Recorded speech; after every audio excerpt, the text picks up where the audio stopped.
सुना सुना राइटर बिकी विशाल हो कहे मनोहर तोहर चिकन बगाल हो सुना सुना राइटर बिकी विशाल हो कहे मनोहर तोहर चिकन बगाल हो चिकन चिकन चीजवा खिया के चंदन कपूर कैले रहे निहाल हो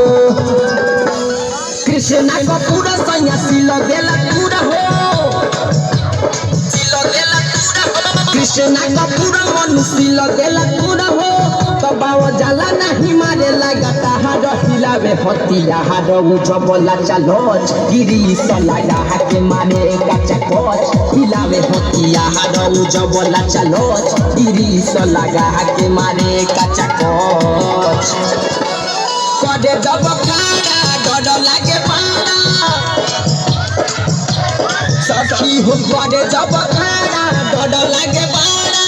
कसी हरे देखिए के रोवा हमारा हिलावे हतिया हर उजबला चलोच गिरी सलाया के मारे कच्चा कोच हिलावे हतिया हर उजबला चलोच गिरी सलाया के मारे कच्चा कोच।